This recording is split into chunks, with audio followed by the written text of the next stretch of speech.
Hey there! So today we're going to talk about how to overcome failure in your business and how to turn tails into heads. My name is Sarah May Ives, and this is a topic that I am so passionate about because I truthfully have had years of business failure. My passion is helping women start highly profitable Facebook ads businesses in a record amount of time, usually around 90 days. If you want to learn more, if you like the content that I'm speaking about, I do encourage you to subscribe to my channel and to also hit the notifications bell so that you can see when we have new video content come out. I'm so excited to dive into today's topic because it is a very juicy topic. It is the topic of failure. Now, failure is a part of being human, right? Like we all fail. We all have this really strong fear though of failure, right? Because we're like, oh my God, what if I fail? What if? Honestly, 9 times out of 10 when we fail, it's not nearly as bad as we think it's gonna be. But nonetheless, I really felt like it was worth devoting a video to specifically talking about business failures and how you can make those into actual wins and progress for the future. Let's start out with my number one tip. My number one tip to deal with business failure is to adopt the mindset of radical responsibility. What I mean by radical responsibility, and by the way, for all the women who work with me, I put them through a training that I put together about radical responsibility. What it essentially means is literally taking radical responsibility for the outcome in our life. And for every single circumstance that happens to us, asking yourself the question, what can I learn from this situation? So often when we go through trying times, when we go through failure, as a human, it can be very tempting to deflect the blame outside of ourselves. It can be very tempting to say, well, I did this, because of this, and it was so-and-so's fault. Your life will be absolutely transformed when you start to take radical responsibility for what the outcome of your life is. Radical responsibility for every single thing that happens to you, even the things that you think like on the outside, this really isn't my fault.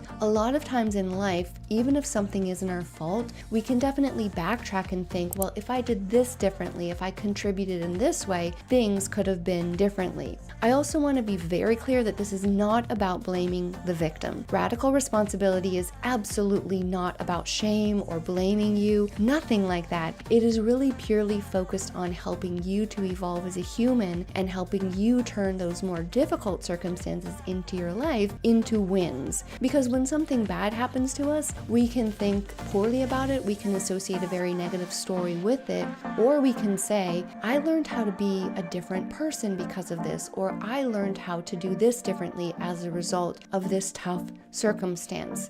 I've watched videos before where people have said, like, how could we rewrite this experience? How could we actually change the story of what you are telling yourself about the experience? And that's a very important thing to reflect on when we do experience business failure. The number one thing I would ask you to do is get really practical. Ask yourself, yes, this situation sucks. Yes, it's a little crummy, but how can I turn this experience into a learning experience? When it comes to my first business was an epic failure. Maybe epic failure is a little bit of an exaggeration because I did have some wonderful outcomes as a result of the business. I built a wonderful community. I was a raw food teacher, so I built a wonderful community. We had monthly potlucks, we had many classes, etc. I had clients that I loved working with. It's just the unfortunate thing is it wasn't a business. It was an expensive hobby because it was really hard for me to make money from it. It was hard for me to charge what I was actually worth, which put me into a work from home prison. But that's a side note. When it came to 5 years later, I had, worked myself to the bone. I was just ready to give up. I could have just gone back into my shell and said, you know what, Sarah sucks at business. Sarah should never try again. And I actually did that for a little while. I went back to my full-time job with my tail between my legs, so to speak, and I was like, ugh, why couldn't I make business work? I guess I'm just a bad business person. And then on top of that, heaped on top top of all my shame and humiliation, I heard people say that if you experience business failures, it means that you're more likely to fail again. I remember those really depressing stats. This is not true. This is 100% not true. In fact, one of the most important qualities as an entrepreneur is tenacity, your unwillingness to give up, and building resiliency and continuing to move forward despite failures. In fact, I would wager a bet that all successful entrepreneurs have failed, and they have decided to move forward despite their failures. And one of the key ingredients to moving forward from their failures was them asking the question, what did this teach me? What can I take? What kind of intel can I take from the situation, and how can I move forward? So when I got back into the business world in 2017, after my business failure in 2016, I recovered for a little bit, and then I said to myself, what did I learn from that experience? Well, I learned from that experience that I was good with this domain of things. I couldn't charge enough, but how can I translate that into a more effective business? So I basically asked what I could have learned from that situation and how I can turn it into a positive. So when I got back into the business, I was more business savvy. That's really one of the most important things you can do with business failure, is ask yourself, how can I turn this into a learning opportunity? And that is going to help you to move forward. The second most important thing is to adopt that mindset of refusing to give up. Now, it doesn't mean that you have to continue doing the same thing always, because obviously with my raw food business, at one point I gave up, but I just modified my business. I didn't actually give up on myself, and I didn't give up on my vision of me wanting to be an entrepreneur. I just accepted that it just wasn't the right time for me, and I needed to do things a little differently. You have to understand that one of the most important things you can do to turn your failures around as an entrepreneur is not only learn from it, but commit to being tenacious, commit to being determined, and commit to being focused no matter what. And that is going to get you so much farther than if you stick in that little ball of shame and you decide not to move forward and you decide to give up. Think of all the things that you would miss out on if you didn't have a successful business. So I really want you to meditate on the fact that you can absolutely move forward despite failures. And really, a lot of the entrepreneurs who succeeded are really just those who refuse to give up. And I remember thinking that, one of the most single-handed things that contributed to my success was really that I just outlasted some of the other people that started and then gave up. So if you can adopt that mindset, and if you can adopt that you will outlast other people, your chances of success will be that much higher.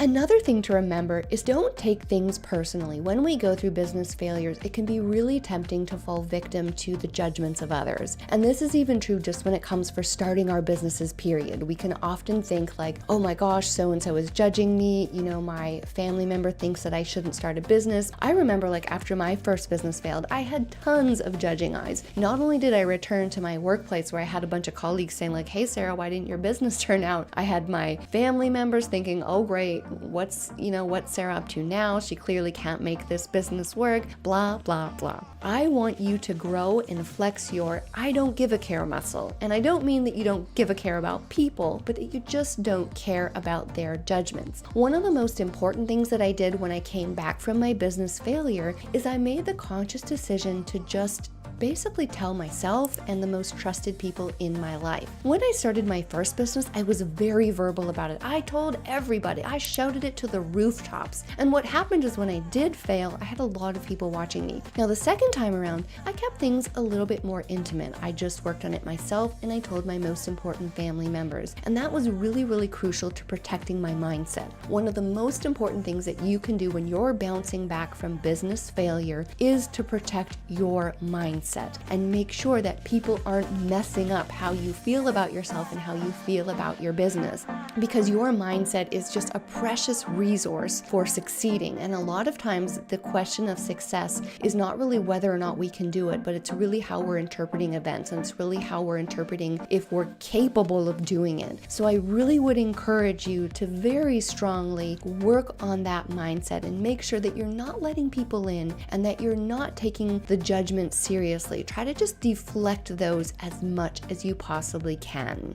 The last thing that I'll leave you with today is just really how important it is to not give up and to not be afraid of trying again. I want you to adopt the mindset of you being that savvy business owner. You failed before, but that doesn't mean that you can't do your research, cross your T's, dot your I's, and put your resources, energy, time, motivation, money into a business that is really deserving of it. Just because one business failed doesn't mean that another can't succeed. It's just like when we're searching for our soulmate. We don't just go on one date or one relationship and then call it quits. We continue to persist to find someone else. Just because love has failed once doesn't mean that it can't happen again. So I would highly encourage you to stay in the game mentally. Don't think that just because you failed once, you can't continue. Without a doubt, every single successful entrepreneur started with some sort of business failure or has experienced some sort of business failure. They're just not afraid of failing as much as the average person. They're willing to take a bet. I always say that about myself. I've always been a little bit of a gambler, not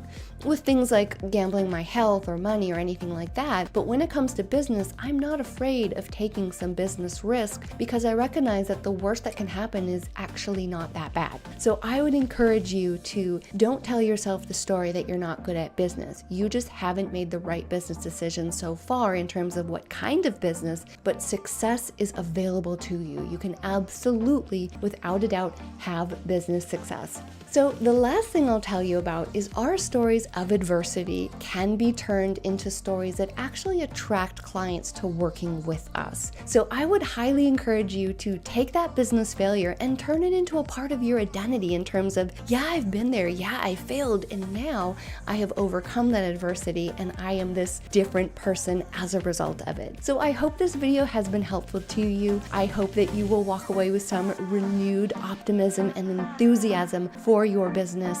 If you have any questions, just put them in the comments below. I cannot wait to help you in terms of answering any of your questions. So thank you so much for watching and have an awesome day.